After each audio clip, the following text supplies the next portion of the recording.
doing something a little crazy. Legitimately nervous right now. Dude, I was getting a nice back massage. That is awesome. Hey, what's going on, YouTubulous? EXO coming at you here. Feeling all right, little all over the place, to be honest. Hope you guys are top notch though. I'm still kind of recovering from my last Basshead extravaganza. Had to find a new door and a bunch of other hard to find deliveries because the bass was starting to blow this sucker apart. Previously, we highlighted my very first competition with this rig. It drove 3 hours round trip and was good for a 167.4 at 46 hertz. The SPL at that frequency really doesn't amount to terrible amounts of damage being so quick and all. But when you get into the 20s and really start letting it eat with a hot seat no less, metal doors start breaking. Left off last time pinpointing all the new damage from splintering, shearing, cracking, and tearing. Lots of different spots, different failures, and lots of different ways to go about fixing it all too. As it sits currently, the new donor door will get all the attention. If it's gonna flap around like a drunken sailor anyways, at least we can attempt to hold it together and hopefully stay closed. Of course, there's always more extreme measures later on, but for now, I'm sticking with factory functions. We'll use a combination of welds, steel plates, 3M 5200, 16-pound foam, and a witch's brew of Vibraflex. Picked up this big old pile from Showtime last year. It is awesome stuff, just sells out so dang quick. But I'll definitely add a link. Can't hurt to double check, right? The next few steps are extremely important and one could be potentially dangerous. Got tips from my old pal, Master of All Bass, and there's good reason to be careful ahead. Plastics, gaskets, panel bond, paint, practically everything becomes at risk when you're going in with this crazy stuff. So I'm gonna cover all my bases before continuing, but until then, why not go ahead and bass out with some of you guys again, huh? I have countless hours of bass footage filming with you guys and your sound systems. Some folders even date back to over 10 years ago. Still never before seen. So while I prepare for another solo mission with my bass rig, let's enjoy a classic lineup showcasing some of you guys' bass rigs. Hi, my name's Bob Kelly, and I have 6 NSV4s, 15s on 3 Twisted Sounds 3.5Ks, so we're only on half power. I mean, it's my first 4th order. I think we did a pretty good job. Me and Braxton over there, we built the whole thing, and everything's totally sealed off here in the cabin. As you can see, we Raptor lined the whole thing. Eventually, I like to get like 3 8Ks, but I'm first gonna upgrade my batteries and stuff. I only have 6 AGMs, you know, I got 6 of them in there, custom bus bars, and 2 Singer 320 amp bolts. In the doors, I got 2 8-inch power bass mids and some DB drive super tweets too. Run on 2 power bass amplifiers. Throttle control there to adjust the throttle up and down, just to keep the RPMs up, can help with the voltage when you're jamming. So you sit right here in this driver's seat, guys, and there's a this opening is the port. Whether you like it or not, you're in the line of fire.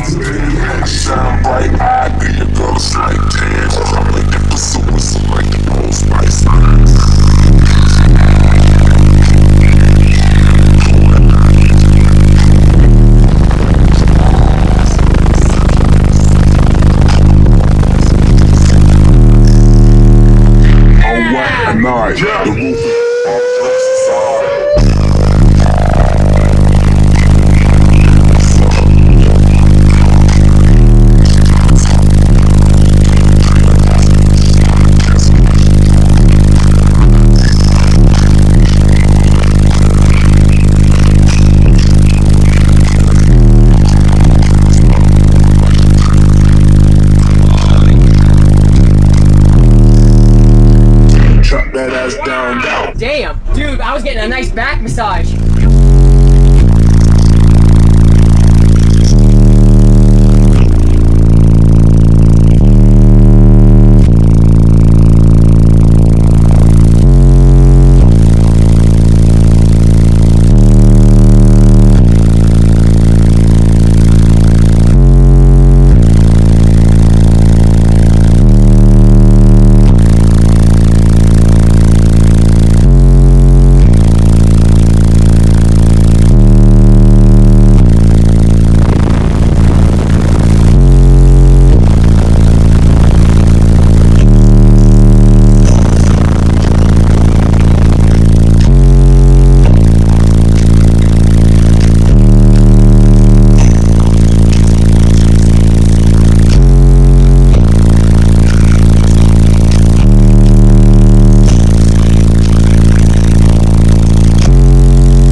was right what I needed right there. That was a nice bit mix of both worlds coming down, swooping into the lows. We're doing something a little crazy here. I'm getting crammed inside. Holy crap. What frequency are you playing? We're gonna do 46. 46! Yeah, you're in trouble. I'm not gonna full tilt. You're in trouble. You're in trouble. Oh God. Look at these towers of power. Forget to do the idle. Yeah. It's like an oil can of destruction. I mean, an oil filter of destruction. I'm actually legitimately nervous right I'm now. only gonna go volume 30 out of 35. Okay, no, I respect that, and I appreciate it. It should be plenty for you. Okay, straight to the dome. Well, rib cage, I should say.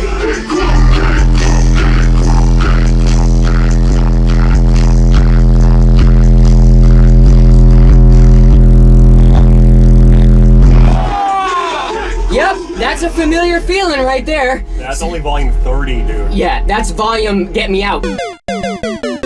I'm gonna get comments like, dude, why do you put yourself through that?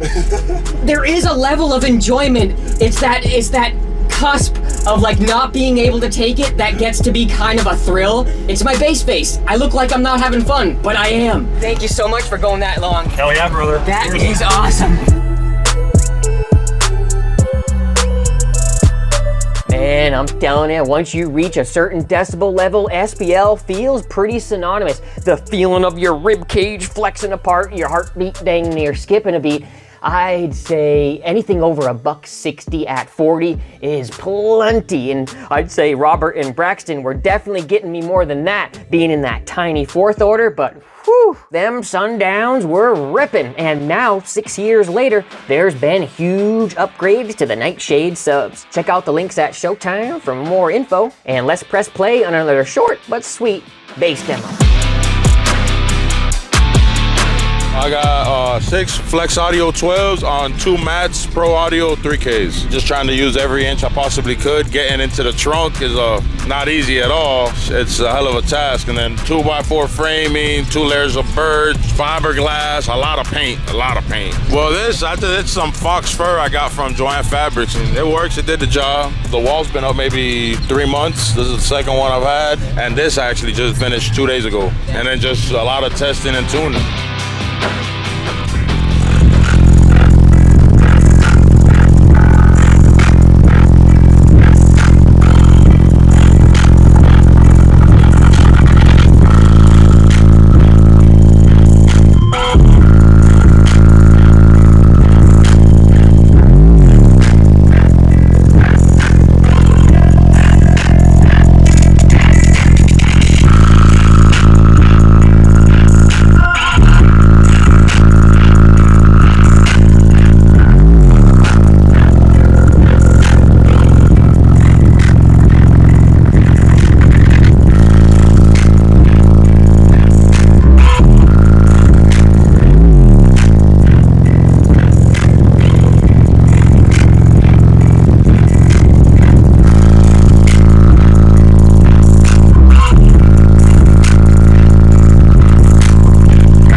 Pretty low, huh?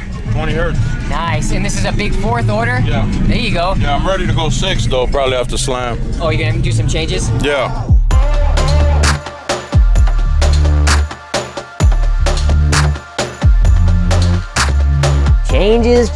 Changes. The Basshead way is never complete. Another solid system though. I just wish I'd asked what his name was on camera, because I would like to know if he did change to a 6th order. It's crazy how much of a difference that can make, and if he had enough space, I'd probably ask if it helped widen his bandwidth at all. Just something interesting to know. Either way, still a great time. and a great system. Now back here at home, the journey to fix my bass rig continues. We've got most of the materials, supplies, and donor door ready for action. Now I'm just waiting on upgraded hinge pins and a new door lock actuator. Moncrief is doing awesome, living life as an indoor cat. Pepperidge is almost 10 months now, a massive ball of energy. And Elise and I are having our 10-year anniversary this fall. Overall, things are calm, and sometimes that's all you can ask for. Even though this channel is about speakers and subwoofers, us diehards have kind of formed friendships over the years. It's a little bit more than bass deep down, and I really appreciate you guys. It's crazy to think almost 17 years has passed making YouTube videos. What the heck? Where did all the time go? It's so cliche. Every grown-up as a kid said the same thing. Life will go by in the blink of an eye, and yet here I am, all the wiser, still trying to impart that wisdom on myself to hopefully live in the moment more and not sweat the small things. It's practice. Life is practice. And long story short, having a portal into the past through these videos has been one of the coolest experiences ever. Almost 2 decades of making friends, making memories, and as always, making noise. Let's throw it back to another closeout demo, this time from 2016, different era, different camera, but still a solid rig to uncover. Let's check it out.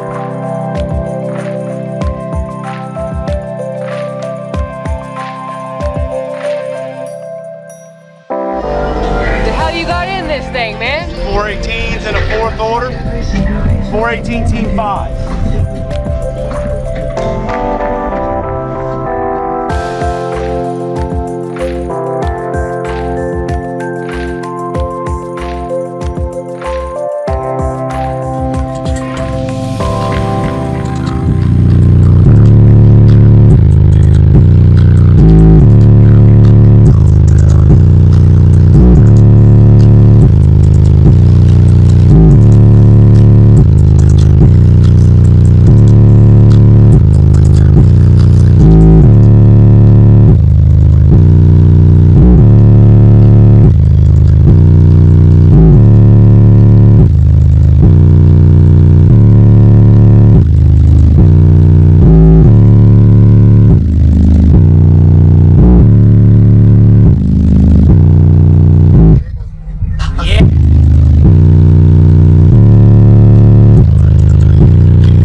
Thank you so much. Slam it, man.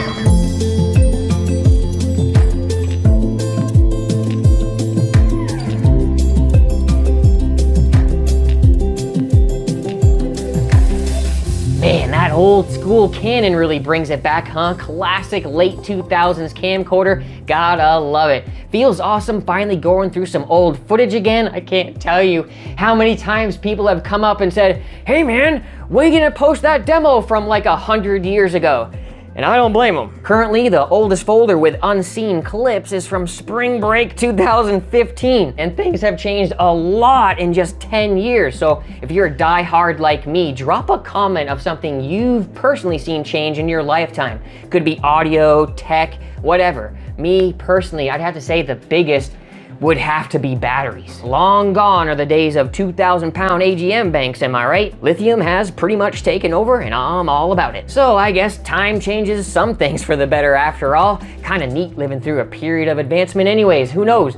Maybe in the next 20 years, your man EXO will be a part of history too. Until then though, we're just bassheads having fun. Remember to shop at Showtime. Stay loud, stay proud. This is EXO signing out.